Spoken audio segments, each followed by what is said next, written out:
बिस्मिल्लाहिर्रहमानिर्रहीम।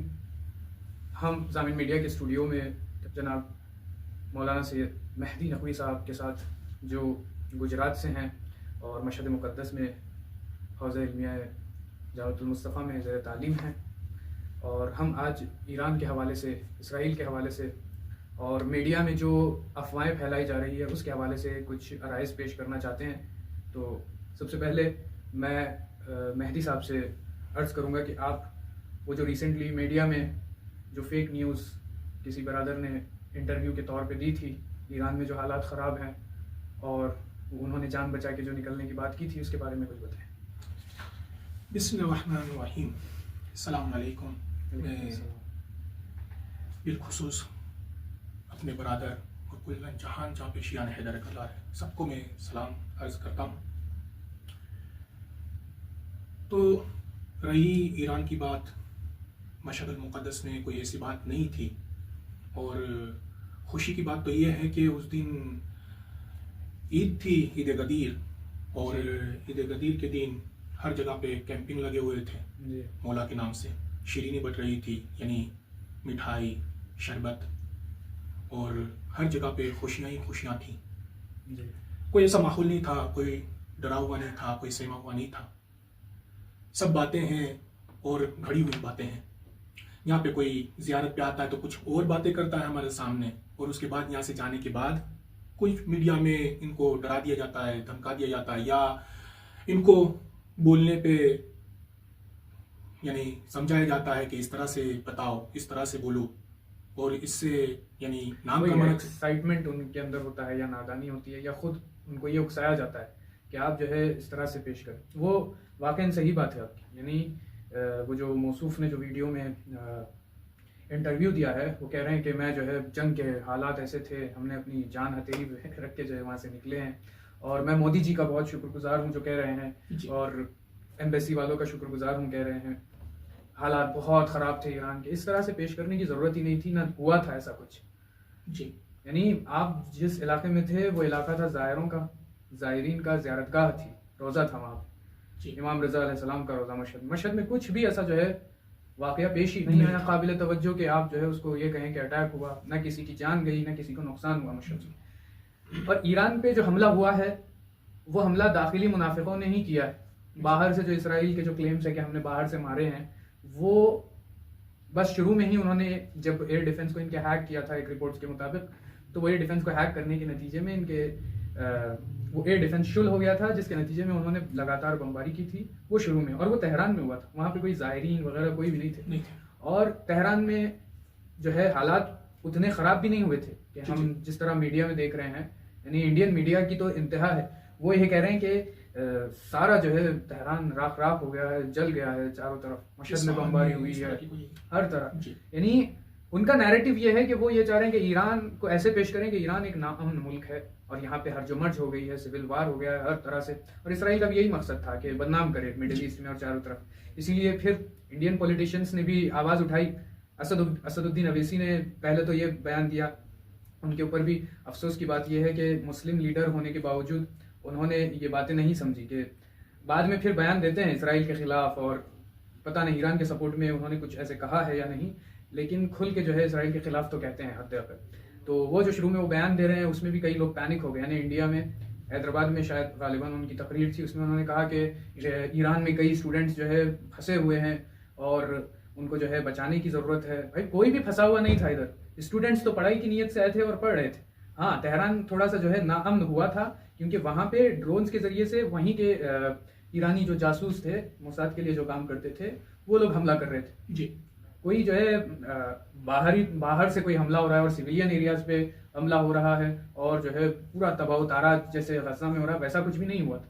हाँ, लेकिन नुकसान हुआ है, उनके बड़े बड़े कमांडर्स को मारा गया है, ईरान के बड़े बड़े कमांडर्स को मारा गया है, बेशक नुकसान हुआ है, लेकिन इसका ये मतलब नहीं है कि सारी सिटी जो है अनरेस्ट थी, सारे लोग जो है परेशान थे। वो पुराने फुटेजेस इधर उधर के उठा के न्यूज़ मीडिया वाले जो है फैला रहे हैं कि ईरान को सब छोड़ के जा रहे हैं जी। खुद ईरानी जो तेहरान में होते हैं वो लोग भी जो है छोड़ के शहर छोड़ के जा रहे हैं। ये सारी जो है अफवाहें। और इसमें मैं बिलखुसूस एक रोशनी और एक नुक्ता बयान कर दूँ आपके साथ खिदमत है कि जो बच्चे थे तेहरान के दानिशजू हैं या उलमा हजरात हैं, तालिब इल्म, क़ूम के हुए या इस्फहान के या अस्तियान के, अमनियत के साथ थे। मशहद में इनको लाया गया, हत्ता के होटलें, इतनी प्यारी होटलें इनको दी गई, यानी ये जो एम्बेसी वालों ने जो एम्बेसी वालों बंदोबस्त ने, किया था जी, और फ्री में खाना तक दिया। 3 दिन तक इनको वहाँ पे ठहराया गया, अच्छी तरह इनको हेल्पिंग खिदमत जो हो सकी वो खिदमत दी। फिर इसके बावजूद भी ये कहते हैं कि नहीं, हम कोई इस तरह से हम परेशान थे और हम जान हथेली पे लेके चल रहे हैं। ये बिल्कुल गलत बात है, क्योंकि हम तो मशहद में कई टाइम से रह रहे हैं, जंग जब शुरू हुई तब से रह रहे हैं, देख रहे हैं कि कुछ हालात ही नहीं है। बाजार वैसे ही गर्म है, ज़ियारतगाहें वैसे ही आबाद हैं, बाजार में वैसे ही रफ्त आमद है, रोड्स में ट्रैफिक वगैरह वैसे ही है।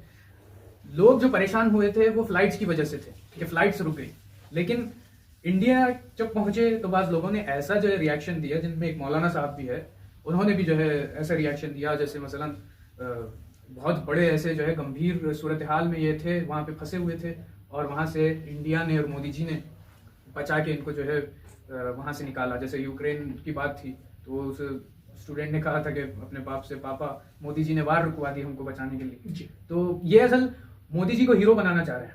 हाँ, मोदी जी को इंडिया में हीरो बनाना चाह रहे हैं, और मोदी जी के बेस्ट फ्रेंड है इसराइल जी, नेतन्याहू। तो ये इसराइल का नाम भी खराब करना नहीं चाह रहे जी। ट्रम्प जैसे झूठे को, ये जो है मोदी जी के, क्योंकि ये भी बेस्ट फ्रेंड है जी, क्योंकि मोदी जी ने बहुत सारे जो है ट्रम्प के लिए भी बहुत सारी चापलूसी की है ट्रम्प की। असली हीरो अगर देखना है हमको तो आज जो है ऑपोजिशन, जो मोदी जी के ऑपोजिशन है, वो लोग खुद कह रहे हैं। यानी मैं पढ़ रहा था संजय रावत जैसे, यानी वो जो शिवसेना के लीडर है, और कांग्रेस के कई ऐसे लीडर्स है, उन्होंने खामनेई साहब की तारीफ की। और जो भी आज़ाद फिक्र के लोग हैं, जैसे खुद हमारे सलमान नदवी साहब जो एक मौलाना है, नॉर्थ इंडिया गालिबन दिल्ली या यूपी की तरफ से है, मशहूर है, नदवा में होते हैं, तो वो भी जो है यही बयान दे रहे थे कि जो है ईरान की जुर्अत को सलाम, ईरान ने बड़ा अच्छा कदम उठाया है। वो अपने जो है तेज़ और तुंद रफ्तारी वाले रिएक्शंस में बहुत सारी उल्टी पुल्टी बातें भी कह जाते हैं, लेकिन बस अच्छी बातें भी उन्होंने की है, जैसे ईरान का सपोर्ट किया है उन्होंने, और वो शुरू से करते आ रहे हैं जी। और उनकी बात के बकौल वो ये कह रहे हैं कि हम जानते हैं ईरान के दिल को। हम खुमैनी साहब की फिक्र को, जब इनकलाब शुरू हुआ तब से हम जो है खुमैनी साहब की बातों को सुनते आ रहे हैं। खामनेई साहब हो, इनकलाब हो, हमने सब की बातों को सुना है, और हमको ये पता है वो एक अहले सुन्नत है, शिया नहीं है, वो शिया नहीं है, अहले सुन्नत है। अहले सुन्नत होने के बावजूद एतराफ़ कर रहे हैं। वो कह रहे हैं कि चाहे लाख इख्तलाफात हो हमारे और उनके दरमियान, नदवी साहब कह रहे हैं कि चाहे लाख इख्तलाफात हो, ये बात का मैं एतराफ़ कर रहा हूँ कि ईरान जो है सिंसियरली, मुखलिसाना तौर पे फ़लस्तीन के मसले पे फ़लस्तीन की हिमायत कर रहा है। सबसे बढ़ के इंडिया जैसे एक बड़े मुल्क, एक बड़ी डेमोक्रेसी वाले मुल्क, एक बाइख्तिदार मुल्क के जो है आप प्राइम मिनिस्टर हो, और उसके बाद जो है आपकी बातें जुल्म के खिलाफ नहीं है, तो वाकई अफसोस की बात है। इससे ये साबित होता है कि आपकी जितनी आइडियोलॉजी है, जो भी आपकी फिक्र है, वो ऑपरेशन यानी जुल्म के चारचूक से ही भरी पड़ी है। और आपको पता होना चाहिए मोदी जी के बारे में है कि वो 2014 में जीते हैं जी, सही है, 2014 में या फिर 2000 शायद, जो भी है, प्राइम मिनिस्टर जो पहली बार बने हैं। उससे पहले यानी 2002 से 2014 तक, एक रिपोर्ट के मुताबिक 2002 से 2014 तक अमेरिका में वो बैन थे। किस लिए बैन थे? क्योंकि उनके ऊपर इल्ज़ाम था कि गुजरात में जो हालात ख़राब हुए थे, जो मुसलमानों का और सिविलियंस का कत्लेआम हुआ था, उस वक्त ये चीफ मिनिस्टर थे और इनका हाथ मुलव्वस था उसमें। ये बैन थे जब तक प्राइम मिनिस्टर का हाथ था इसमें। हाँ, मोदी का। तो अब आप बताइए कि जो पहले से ही जिसकी हिस्ट्री ही जुल्म से भरी हुई है, वो कैसे सपोर्ट करेगा? जी, वो तो जालिम को ही सपोर्ट करेगा। हमको खुशी इस बात की है कि जो कांग्रेस के लीडर्स है, या जैसे असद ओवैसी साहब है जो अपोजिशन वाले हैं, उन्होंने एटलीस्ट इंडिया की लाज रख ली। जी, जी, इंडिया की जो है नाक कटने से बचा दी। ये बीजेपी की जहनियत वाले तो मुसलमानों के खिलाफ हैं ही, इनको मुसलमानों से नफरत के साथ साथ अब जालिम और मजलूम के बीच में भी तशखीस नहीं है। जी, जालिम का साथ दे रहा है, इसराइल का साथ दे रहा है, ट्रंप का साथ दे रहा है। और ट्रंप तो बज़ाहिर आपको जो है बेवकूफ़ लगेगा, और वो जो है अंदर से उसने कितनी जो है मक्कारी और फरेबकारी की है ईरान के साथ। आपको पता होना चाहिए, लिटरली जिस वक्त ट्रंप जो है बयान दे रहा था कि हम ईरान को 2 हफ्ते का अल्टीमेटम दे रहे हैं, उसी वक्त ईरान पे हमला हुआ। समझ जाए, ईरान समझ जाए कि मैं आगाह कर रहा हूँ। एक तरफ से नहीं, एक तरफ से जो है वो कह रहा है कि मैं आपको 2 हफ्ते का टाइम दे रहा हूँ। जी, यानी अब 2 हफ्तों में मैं हमला नहीं होगा हमारी तरफ से, कोई इसराइल की तरफ से कोई हमला नहीं होगा। ये कह भी रहे हैं और उसी वक्त हमला भी किया है। और ये सब जो मुज़ाकरे थे ईरान में, ये तो वाक़ई एक ईरान के ऊपर बक़ौल रहबर मुअज़्ज़म के मुज़ाकरात से कोई फ़ायदा होने वाला नहीं है, बल्कि ईरान पे फ़िशार ही ज़्यादा आएगा। ये रहबर ने पहले ही कहा था और वही वाक़ई भी हुआ। तो तो अफ़सोस इसी की तरह बात ये रहबर ने ये भी कहा है कि ये इन पे भरोसा नहीं किया जा सकता इनकी कोई भी बात का, बराबर। क्योंकि अभी भी जो नई जो बात है और ताज़ा खबर जो बयान दिए हैं रहबर ने, उनके ऊपर भी ये रोशनी है कि ये नुक्ता बयान किया है रहबर ने कि कोई भी बात ये करते हैं और वादा भी करते हैं, वो वफा नहीं होता, ये फिर भी यही काम नहीं, करते हैं। ये जो है बेवफा लोग हैं, ये अमेरिका इसराइल ये दुश्मन है और इनके पास कोई स्टैंडर्ड्स नहीं है, कोई अक़दार नहीं है, कोई वैल्यूज़ इनके पास आप नहीं देखें। बस वो जो है ज़बानी नारे इनके पास है ह्यूमन राइट्स के, इसके उसके, लेकिन देखिए आप इतनी बड़ी आप अपने आप को सुपर पावर और कंट्री बताते हैं और फिर जो है एक गैर आदिलाना अमल अंजाम देते हैं, हमला करते हैं बुज़दिलाना। तो ये बहुत अफसोस की बात है। दूसरी तरफ इंटरनेशनल लेवल पे पुतिन ने ईरान का साथ दिया, चाइना ने ईरान का साथ दिया, नॉर्थ कोरिया ने ईरान का साथ दिया बयानिया तौर पर, ये ब्लॉक ने। और मिडिल ईस्ट में सारे अरब कंट्रीज ने ईरान का साथ नहीं दिया, जितने भी अरब कंट्रीज है गैर यमन, किसी ने ईरान का साथ नहीं दिया। इसराइली एग्रेशन के खिलाफ, मजालिम के खिलाफ वो जो है बज़ाहिर ट्वीट करते हैं, तो वैसे ही उन्होंने एक एलानिया जाहिर किया कि ये जो इसराइली एग्रेशन है ये गलत है, ये नहीं होने चाहिए, लेकिन अमलन कुछ भी इन्होंने नहीं किया। ईरान का ना सपोर्ट किया, ना गजा का अब तक किया उन्होंने, कुछ भी नहीं। गजा के लोग आए दिन मारे जा रहे हैं, अभी भी इसराइल ने हमला किया है। तो ये जुल्म का सिलसिला चल रहा है, लेकिन ये सारे अरब ममालिक जो है वो खामोश बैठे तमाशा देख रहे हैं। और वाकई इनको कब जो है अक्ल आएगी, कब ये बेदार होंगे, अल्लाह हो जाने। और ईरान से बदला नहीं ले पा रहा है, तो ये लुबनान और यमन और बहरीन पे अटैक कर रहा है, यानी इस तरह के हमलात कर रहा है, यानी खुल के ईरान के साथ नहीं लड़ सकता। कौन? इसराइल। तो मजलूम के ऊपर यानी हमलात कर रहा है। हाँ, वही मैं कह रहा हूँ कि इसराइल अभी फ्रस्ट्रेशन में है जी, एकदम मुस्तरब हो गया है। उसको किसी तरह कोई जो है उसका गोल जो है अचीव नहीं है। वो ईरान में चाह रहा था कि इस तरह के हमले करके एक सिविल वार खड़ा करे, और जैसे वो लीबिया में मुअम्मर गद्दाफी की हुकूमत गई है, वैसे ईरान में जो है ये इस्लामिक रजीम चली जाए और फिर ये अपने जो है कठपुतली वाला कोई बंदे को भेज दें, जो कि देखा इसराइल ने कि ईरान की अवाम ही जो है ईरान का सपोर्ट कर रही है जी, इसराइल के खिलाफ खड़ी हुई। यानी आप देखें, हम प्रोटेस्ट में गए थे और हमने देखा है बाज़ाब्ता कि जिस वक्त जब हमला हुआ ईरान पर, तो जब प्रोटेस्ट्स का ऐलान हुआ, लोग जब प्रोटेस्ट में आए, तो उसमें जिन को इंतकाद था हुकूमत से, हुकूमत की पास पॉलिसी से वगैरह, जिसकी वजह से वो लोग जो है अपना दिल नहीं दे रहे थे, इजहार नहीं कर रहे थे, वो तक जुलूस में आए। कौन से जुलूस में? ईरान की हिमायत में और फ़लस्तीन के खिलाफ। दर वाक़ई वो लोग आए इस्लामिक रेवोल्यूशन की हिमायत में जी। यानी जब उसने कहा कि हम रहबर मुअज़्ज़म पे जो है हमला करने का सोच रहे हैं, तो रहबर मुअज़्ज़म की हिमायत में भी फिर जुलूस हुआ, तो फिर आए। वो तो हमने देखा। और रहबर मुअज़्ज़म पे जब ये हमले की बात आई, तो जब ये बात जो है फैली, तो बहुत सारे उलमा ने रिएक्शंस दिया है। उसके सबसे बढ़ के आयतुल्लाह उल-उज़्मा सैयद अली सिस्तानी जी हफ़ज़हुल्लाह ताला ने इराक़ में जो मर्ज तक़लीद है और तकरीबन आलम तशय्युअ में सबसे ज़्यादा उनकी तक़लीद होती है जी, उन्होंने भी जो है बड़ी मज़म्मत के साथ, जो है बड़ी शदीद मज़म्मत के साथ रिएक्शन दिया है और इसराइल के ख़िलाफ़ कहा है कि ये जो है रहबर मुअज़्ज़म के ऊपर हमले की जो बात चल रही है, ये वाक़ईन गैर काबिल तसव्वुर है। अगर ऐसा होता है तो पूरा मशरिक़ वस्ता जो है आग में झुलस सकता है, बहुत हर्ज-मर्ज हो सकती है। ये बिल्कुल भी जो है जायज़ नहीं है, ये बहुत ही गलत अमल है। और इसराइल को रोकने के लिए आगा सिस्तानी ने यूनाइटेड नेशन से भी ये दरख्वास्त की कि ज़्यादा से ज़्यादा फ़िशार डाले। बहरहाल हमारी जो लीडरशिप है वो मुत्तहिद है। इससे ये ज़ाहिर होता है कि उनको दर्द है दुनिया में जी, दीन का दर्द है, इस्लाम का दर्द है, ईरान के लिए उन दर्द है सॉफ्ट कॉर्नर से, और ईरान की हिमायत में है, वो रहबर मुअज़्ज़म की हिमायत में है। जैसा कि बाज़ जो भी दीदार में गए थे आगा सिस्तानी के, वो लोग कहते हैं कि मैं हमेशा ख़ामनेई साहब के लिए दुआ करता हूँ, मैं हमेशा सैयद की हिफाजत के लिए दुआ करता हूँ। तो इससे ये ज़ाहिर होता है, जैसा कि बाज़ कहते हैं कि नहीं ईरान अलग और इराक़ अलग, ईरान के जो उलमा है वो इराक़ के मुखालिफ है, इराक़ के उलमा ईरान के मुखालिफ है। वो एक सिरे से जो है मुगालता है। वो एक छोटा सा टोला है जिनको अमेरिका इसराइल पैसा देता है, वो शिराजी ग्रुप, वो लोग बस जो है तौहीन करते हैं, मुखालिफत की आग भड़काते हैं। लेकिन ये बड़े उलमा की ये फ़हम और फिरासत और समझदारी ऐसी है कि ये लोग कभी ऐसा जो है बड़े लेवल पे हो या नीचे लेवल पे हो अपना इख्तिलाफात आपस में नहीं रखते, बल्कि इत्तेहाद है उनका। जी।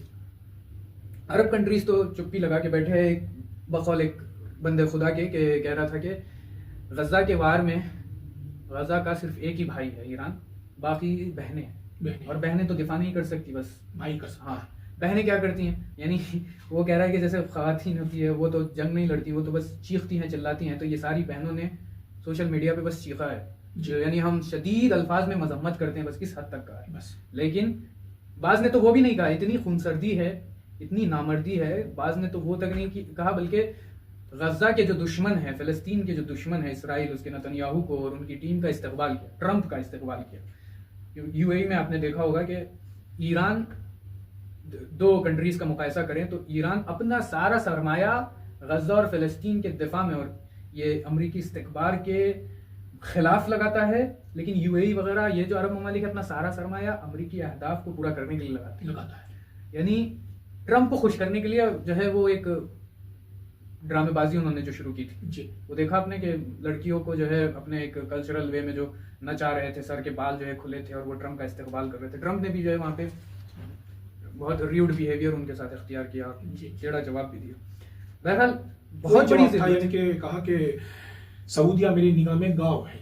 हाँ, ये तो पुराना, जी हाँ, जी, गाय है, एक हफ्ते से ज्यादा जो है नहीं रह सकता अगर हमारा सपोर्ट पैसा देंगे, मतलब ये जिंदा है। हाँ, बराबर। और नेशनल लेवल पे, इंटरनेशनल लेवल पे जैसे पाकिस्तान का जो स्टैंड था वो हम ईरान के साथ है। पता नहीं, अजीब बात है कि एक तरफ से कह रहे हैं कि हम ईरान के साथ हैं और दूसरी तरफ से कह रहे हैं कि डोनाल्ड ट्रंप को नोबेल प्राइज दिया जाए। जी, तो किस लिए नोबेल प्राइज दिया जाए? असद ओवैसी ने इस बात पे उन्हें अटैक भी किया है, टारगेट किया है कि आप लोग ये एक तरफ से कह रहे हैं कि हम ईरान के साथ है, और आज अब ट्रंप जैसे जो है वार मोंगर, जो दुश्मन है इस्लाम का, जो फ़लस्तीन का दुश्मन है, जो जिसने जंगे भड़काई है, उसको कह रहे हैं कि आप उसको नोबेल पीस प्राइज दिया जाए।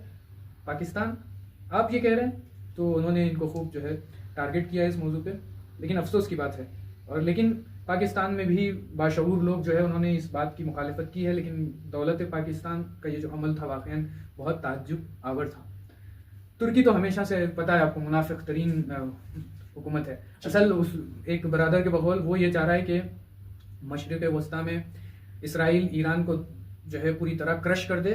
जब वो क्रश कर दे और ईरान तबाह हो जाए तो ये जो है लीडर बाकी रहे पूरे अरब के बीच में। ये तुर्की अपने आप को लीडर देखना चाह रहा है जी, लेकिन वैसा तो होने वाला नहीं है। जब तक तुम जो है कुर्बानी नहीं दोगे तो तुमको कैसे जो है आगे बढ़ाया जाएगा।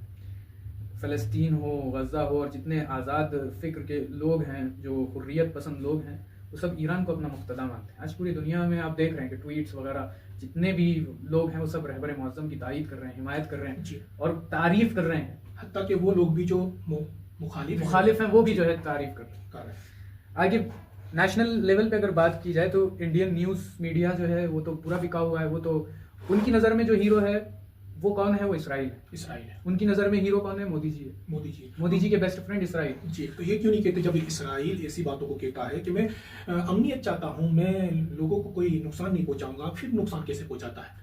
झूठे हैं, एक नंबर का झूठा है वो। और ईरान तो जब भी हमला करता है वो कहता है कि अवाम को खाली कर दे। हाँ, वो ऐसे निकाल दे। हाँ, उनकी स्ट्रैटेजी ये है कि कोई बंदा ना मरे जी, कोई सिविलियन पे हमला ना हो। ईरान की कुल्लन इसके स्ट्रैटेजी बाद हमला करता है ईरान। हाँ, पहले से ऐलान करता है। लेकिन इसराइल तो बुज़दिलाना हमला करता है। वो गज़ा पे निहत्ते मासूमों पे जो है रहम नहीं खाता। तो यहाँ तो ईरान ने आंखों में आंख डाल के उससे बात की है और उसके खिलाफ नबर्द आजमा हुआ है। वो तो ईरान से बहुत डर रहा है। लेकिन अफसोस की बात है, इंडियन मीडिया को ऐसा रवैया इख्तियार नहीं करना चाहिए, क्योंकि जब तारीख लिखी जाएगी तो इंडियन मीडिया का नाम सियाह हो जाएगा। इंडिया का नाम जो है ख़राब ये इंडियन मीडिया कर रहा है। जी, हमारी जो इंडिया है और जो इसके आज़ादी के जो लीडर्स हैं उन्होंने जुल्म के खिलाफ एहतजाज किया था। गांधी जी ने जुल्म के खिलाफ एहतजाज किया। कई ऐसे लीडर्स शहीद भी हो गए इस राह। जी, अब आप सोचिए कि ऐसी अजीम हिस्ट्री के जुल्म और मजालिम के खिलाफ मुबारजे में गांधी जी ने जो है कामयाबी हासिल की, और यानी मिल्लत इंडियन अवाम ने कामयाबी हासिल की। इतनी ज़बरदस्त हिस्ट्री को लेते हुए, साथ में रखते हुए, अब की जो इंडियन गवर्नमेंट है वो नाक कटा रही है इंडिया का, यानी हिंदुस्तान का नाक कटा रही है जी, अपने सपोर्ट में, अपने इसराइल के सपोर्ट में।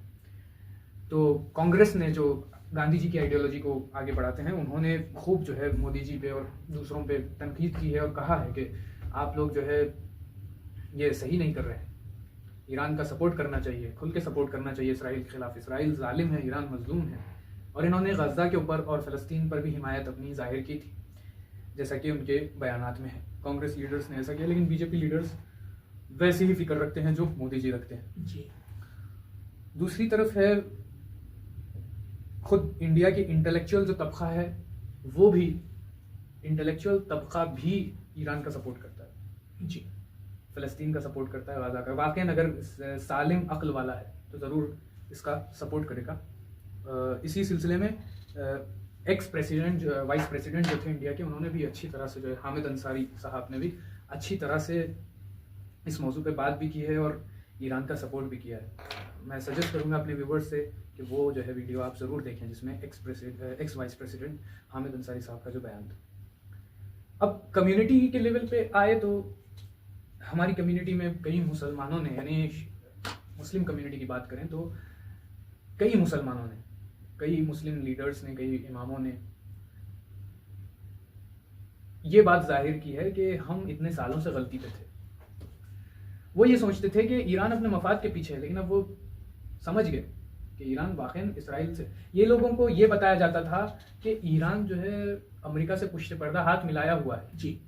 लेकिन अब साबित हुआ है जब ईरान ने हमला किया है, देख देख के, जुल्म सह सह के और अपनी अक्ल और तदबीर के साथ हमला किया है। ऐसा नहीं है कि जैसा इंडिया में बॉलीवुड में जैसे मारते हैं एक्टर्स एक दूसरे को, वैसे हमला नहीं किया। शो ऑफ का हमला नहीं था, रियल हमला था।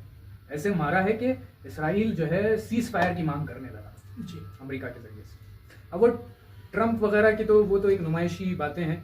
और आपकी जो ये बात है मैं नकल करता चलूँ, क्योंकि मेरे सामने भी बहुत ऐसी बातें आई हैं और हत्ता फेस टू फेस लोगों ने मुझे ये ताना दिया है कि आपका ईरान तो चुपके से हाथ मिलाता है, मीटिंग करता है और एक दूसरों से कारोबार करते हैं, ऐसे आपस में लोगों को दिखाने के लिए दुश्मन दिखाते हैं आपस में। अमेरिका और ईरान और क्या कहते हैं, दोनों आपस में मिले हुए हैं, अंदर से मिले हुए हैं और एकदम जो है इलॉजिकल लोगों को अंधेरे में रखा हुआ है इन्होंने। भाई ऐसी बात नहीं है। अगर ऐसी बात होती तो इतना जो इसने छोटा सा ड्रोन गिराया और कितना इसके जितने भी यानी कि एयरपोर्ट थे उसको फोड़ दिया गया, नहीं तगड़ा जवाब दिया है। अगर ये अंदर से मिले हुए हैं जी, अंदर से मिले हुए हैं, तो आप ये कहना चाह रहे हैं कि ये जो ईरान अपने कमांडर्स जो शहीद हुए हैं, इतने सारे जो है बड़े बड़े लोग इसके शहीद हो रहे हैं, ये सब ड्रामेबाजी है, ये सब ड्रामा है बॉलीवुड का? नहीं, ये सब जो बुरी तरह शहीद हो रहे हैं ये तो ड्रामा नहीं है ना, ये तो रियलिटी है। रियलिटी है जी। आप फिर किस बेसिस पे अंदर से मिले हुए कह रहे हैं? आप कहो कि तुर्की से मिले हुए, अंदर से अमेरिका और तुर्की, अमेरिका इसराइल तुर्की आपस में मिले हुए, क्यों? जब आपस में मिले हुए हैं तो तुर्की ज़बानी तौर पे मुखालिफत करता है, लेकिन अमेरिका इसराइल तुर्की पे तो कभी हमला नहीं करते हैं जी, या दूसरे ममालिक पे हमला नहीं करते जो इसकी मुखालिफत करता है। ईरान पे क्यों करते हैं? ईरान का क्यों पीछा नहीं छोड़ा इन्होंने जी? इसीलिए ना ये शहादत भी दे रहे हैं, ये इनके आंखों में आंखें डाल के जो है बात कर रहे हैं। ये एक बहुत बड़ी ईरान खुद अपने वालों को मरता हुआ देख रहा है, शहीद होता हुआ देख रहा है, और भी इतने प्यारे लोग जो इतने बड़े बड़े लोग हैं, हाँ, लोग चाहते हैं उनको, जो कीमती है इनके लिए, बहुत कीमती। क्या इनको ऐसे ही मरवा देगा, ऐसे ही यानी कि आग में झोंक देगा? नहीं, ऐसा नहीं होता। ये जो कह रहे हैं बिल्कुल इलॉजिकल है, इनकी अक्ल जो है जवाब दे नहीं रही है। इनको चाहिए कि जो सोर्स अपना जो ये लोगों को बहका रहे हैं, गुमराह कर रहे हैं। वही, क्योंकि मजलूमियत एक और ये है कि यहाँ पे मीडिया का काम बहुत जो है शुल है, खासतौर पे रेसिस्टेंस वाला जो मीडिया है जी, जो रेसिस्टेंस की अपडेट्स देते हैं, मुकालमत वाला, वो बहुत कमजोर है। उसको कमजोर भी बना दिया गया जी। इनके पास पैसा है दुश्मन के पास, तो वो ऐसे मीडिया को ही सपोर्ट करेगा जो दुश्मन की तारीफ करे और खरीदा जा सके। उनको खरीदता है और अपनी तारीफ उन्हीं के जरिए से करवाए जी। और लेकिन मसला ये है कि ईरान के पास पैसा नहीं, ईरान को पूरा बाइकआउट किया हुआ है, तो अब वो जो है बात नहीं रही। लेकिन ये अपने मकसद में कामयाब, दुश्मन जो है अपने मकसद में फिर भी कामयाब नहीं हो रहा है। जितना इन्होंने पैसा खर्च किया है कि इसराइल का चेहरा जो है सही और सालिम बाकी रहे, उतना खराब हुआ है जी। पूरी दुनिया देख रही है। आज इनके खुद अपने जो मीडिया है वो खुद भी जो है इस बात की तायीद कर रहे हैं क्योंकि अगर इस बात की मुखालिफत करें तो लोग रोड पे निकल आ रहे हैं, सिविल वार हो रहा है, मुश्किलात हो रही है, तो वो हत्याकल इस बात की तायद कर रहे हैं कि हाँ इसराइल ने हमला किया है, इसमें कई लोग शहीद हुए। अगर ये नौबत नहीं आती तो ये बात भी छुपा देते। और इस पे रहबर मौज़म ने भी कहा है कि हाँ, हम जरा बराबर डरे हुए नहीं हैं, अल्लाह परवरदिगार की ज़ात हमारे साथ है। बेशक रहबर मौज़म के ऊपर जो है एक जो साइकोलॉजिस्ट है एक मशहूर, उसने जब तज्जिया किया उनकी बॉडी लैंग्वेज और उनकी जो है हमेशा उनकी स्पीचेस में जिन बातों के ऊपर जो है उनका तकिया होता है वो है तवक्कुल, एतमाद, उम्मीद, जी, तवक्कुल अल्लाह, माँ पीरूज़ी, यानी हम जीत जाएंगे, हमारी ही जीत है, हम ही कामयाब हैं, हम ही कामयाब होंगे। इस चारचूक के अंदर ही उनकी बातें होती है, हमेशा उम्मीद बख्श होती है। उनकी जहनियत में है ये जो है घुली मिली बातें, और वो शुरू से, अभी से नहीं, अभी रिसेंटली पुरानी वो दिफाए मुकद्दस वाली वीडियो देख रहे थे जहाँ पे वो बिल्कुल जवान थे और वो जब स्पीच दे रहे थे तब भी वही बातें कहते थे कि मैं अपनी आंखों से अपनी जीत देख रहा हूँ। लोगों के अंदर ये उम्मीद जो है जागती थी। और आज देखिए, वो इतने साल पहले उन्होंने कहा था कि हम इनकलाब हमारा जो है पीरूज होगा, और आज देखिए, आज वाकई पीरूज का मतलब है कामयाब, आज वाकई कामयाब। इसराइल जो अपना हदफ था, जिस हदफ से उसने हमला किया था, उसमें कामयाब नहीं हुआ, तो अपने फेस को बचाने के लिए, क्योंकि अमेरिका को भी डायरेक्टली इन्वॉल्व कर लिया था, तो अपने फेस को बचाने के लिए एक नुमाइशी अंदाज से जो है ईरान के न्यूक्लियर साइट्स पे हमला करके कहा कि हमारा जो है मकसद पूरा हो गया, हम जो है जश्न मनाएंगे, हम जो है हम जीते हैं। तो किसी ने अच्छी बात कही कि जीत का जो तकाजा, जीत जो आपको अगर किसी की देखना है किसने जीता है और किसने नहीं, तो देखे कि किसके पास जश्न मनाया जा रहा है जीत का। जी, तेल अवीव में तो लोग रो रहे हैं, यहाँ पे रैलियां निकल रही हैं, सड़कों पे रैलियां हैं, ईरान में लोग जश्न मना रहे हैं, जी, खुशियां मना रहे हैं और जीत का पैगाम दे रहे हैं, यानी जिंदा कौम है ये। अल्लाह ऐसी जिंदा कौम की जो बसीरत है वो पूरी दुनिया में अल्लाह ताला हर कौम को ये बसीरत अता फरमाए कि जालिम के खिलाफ क़याम करें और मजलूम का साथ दें। मिल्लत ईरान ने बहुत कुर्बानियाँ दी, लेकिन इन सब कुर्बानियों के बावजूद आज जो है कामयाब है। जितनी कुर्बानियाँ दी हैं उतनी कामयाबी जो है पक्की होती जा रही है। हम आखिर में अपनी जो कम्युनिटी में शिया उलमा हैं उनकी जो स्टैंड्स है उसकी भी वाक़ई हिमायत करते हैं और कहते हैं वाक़ई इन्होंने भी इस मौके पे अच्छे बयान दिए और अच्छी तरह से ये अवाम ने पैगाम पहुंचाया है और मीडिया को भी पैगाम पहुंचाया है। जैसे कल्बे जवाद साहब ने ईरान के सपोर्ट में मजम्मत की है, इसराइल की मजम्मत की है और अमेरिका की मजम्मत की है। वाक़ई ये बहुत जो है अच्छी बात है। तकी आगा साहब के तो बयान आते ही रहते हैं इस मामले में, और बाकी सब कुम के भी बाज़, जैसे आकिफ जैदी साहब हैं, उन्होंने भी इंग्लिश लैंग्वेज में और उर्दू में भी अपने जो है बयान दिए हैं। ज़मीर जाफरी साहब ने भी किया है और बहुत सारे उलमा जैसे आगा अख्तर अब्बास जॉन साहब है और दीगर, आवा मुनव्वर साहब हैदराबाद के हैं, ये सब इन्होंने जो है खुल के नमाज जुमा में हो, अपनी तकारीर में हो, इंटरव्यूज़ में हो या जिस तरीके से हो, इन्होंने अपनी तरफ से जो है हिमायत ज़ाहिर की है। ये भी एक बहुत अच्छी बात है और होना भी चाहिए ऐसा। और हम एज ए स्टूडेंट जो इधर बैठे हैं और ये सोचते हैं कि ये हमारा भी वजीफ़ा है कि हम ऐसी बातें हमारे व्यूवर्स से शेयर करें ताकि व्यूवर्स में भी ताकि व्यूवर्स को भी ये बात हमारी जो है पहुँचे कि हम क्या सोच रहे हैं, हम क्या परसीव कर रहे हैं आलम दुनिया से। क्योंकि आज सोशल मीडिया पे जब हर कोई आके अपनी जो है टेढ़ी बिंगी बातें कर रहा है, तो अगर हम खामोश बैठ जाएं, हम अपनी जो है कोशिश ना करें, तो ये एक वाक़ई अफसोस, दुश्मन कामयाब हो जाएगा। फिर जो दिख रहा है आज, जो नैरेटिव्स चेंज किए जा रहे हैं, जो दुश्मनियाँ ईरान की दुश्मनी में, इनकलाब की दुश्मनी में जितनी नैरेटिव्स चेंज किए जा रहे हैं, ये इसलिए है कि जो हक जानते हैं, जो हक समझते हैं, वो अपने अपने तरीके से कोशिश नहीं कर रहे जी। बाज़ लोग इस चीज़ को जो है ये समझते हैं कि भाई आप मीडिया में आ रहे हैं तो इसका मतलब ये है कि आपको दिखने का शौक़ है मीडिया में। नहीं, दिखने का शौक़ नहीं, मजबूरी में आ रहे हैं जी, मजबूरी में आ रहे हैं। जालिम हुकूमत जो ऐसी बुरी बातें कर रही हैं, दूसरी चीज़ों को अदावत में और झूठी बातों को उड़ा रही है, तो इसके लिए मीडिया पे आना पड़ता है और इसको जवाब देना पड़ेगा, ज़रूर जवाब देना पड़ेगा। आखिर में हम यही बात को क्लियर करेंगे जमबंदी के तौर पे कि जो इंडिया में नैरेटिव्स पेश किए जा रहे हैं मीडिया के ज़रिए से, गोदी मीडिया के ज़रिए से, इसको असलन बावर ना करिए, इसको बिल्कुल भी एक्सेप्ट मत करिए। ये सारी बातें मनगढ़ंत हैं इनकी, होता कुछ है, बताते कुछ है।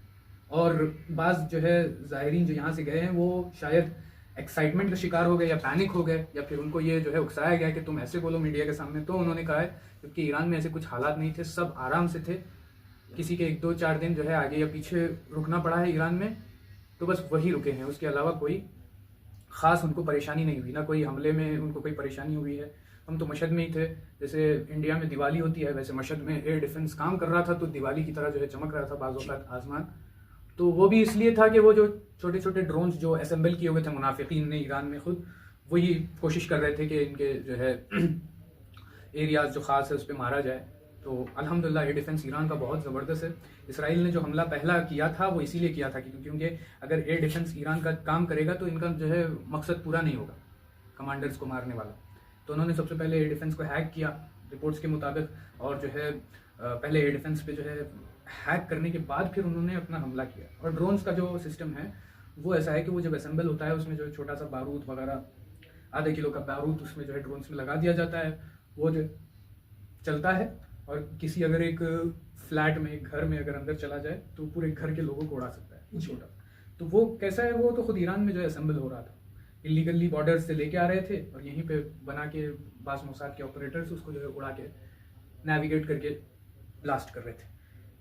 तो ये बात ज़रूरी है हमको समझने की कि हक और बातिल के दरमियान जो जंग है, अल्लाह ताला का वादा ये है कि हक हमेशा कामयाब रहेगा। चाहे वो बेनज़र ऐसा लगेगा कि मजलूम नज़र आ रहा है आपको हक, चाहे आपको ऐसा लगे कमज़ोर बज़ाहिर नज़र आ रहा है, नहीं, जिसके पास अल्लाह है, जिसके साथ अल्लाह है, वो कहाँ से कमज़ोर है जी। जिसके साथ अल्लाह नहीं है वो कमज़ोर है, वो कमज़ोर है, वो सबसे बड़ी ताकत है अल्लाह। अल्लाह सबसे बड़ी सुपर पावर अल्लाह है जी, अल्लाह ही असल पावर है। पावर है, ये सब तो जो है नाम के है, बस नाम के है, कुछ भी नहीं। बस अपनी दुनिया में इज्जत बचाना चाह रहे थे तो ये सब नुमाइशी अंदाज में कर रहे थे। लेकिन ट्रम्प का भी जो रवैया आपने देखा होगा कि शुरू में फुल सरेंडर की बात कर रहा था, ईरान पूरी तरह मेरे सामने सरेंडर हो जाए, उसके बाद फिर उसके वर्ड्स थोड़े जो है चेंज हुए, कहा कि अब जो है मुज़ाकरे पे आए, फिर कहा कि हम रेजिम चेंज नहीं चाहते, फिर अब कहा कि बस सीज़फायर कर लीजिए। एक सुपर पावर ये बातें और ऐसी 1-2 दिन 4 दिन में अपने जो है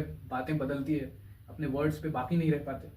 तो ये अंदाज़ा ईरान तो शुरू से बैठा हुआ है अपने वर्ड्स पे बाकी, अभी तक बाकी है जी। अल्हम्दुलिल्लाह जिस तरह से वो तगड़ा जवाब देगा, इस तरह से चाहे इसको जवाब भी वैसा ही तगड़ा मिलेगा जी। और आप कोई भी मीडिया और जिस तरह से हैं जो बना के बातें पेश कर रहे हैं, वो बातें ना सुने इनकी, और आप असली खबर के ऊपर जाइए और सुने हकीकत क्या है, इसकी जांच पड़ताल करें सही तरीके से, इसको यानी कि आगाह हों इस खबर से। इसके बाद आप जो भी कहना चाहते हैं, पेश करना चाहते हैं, बोलना चाहते हैं, इसके बाद आप मीडिया पे आके कहें इसका, यानी कि बाकायदा इनकार करें कि ये बात सही नहीं है, ये बात गलत है, जो आपने कही है वो गलत है। पहले सुने, आप तवज्जो करें इस पर, तहकीक करें जी, तहकीक करें, इंफॉर्मेशन लें इसकी। बराबर। इंशाल्लाह बहुत शुक्रिया कि आपके साथ गुफ्तगू का मौका फराहम हुआ। इंशाल्लाह फिर कभी अगली वीडियोज़ में हम आपकी खिदमत में हाजिर होंगे।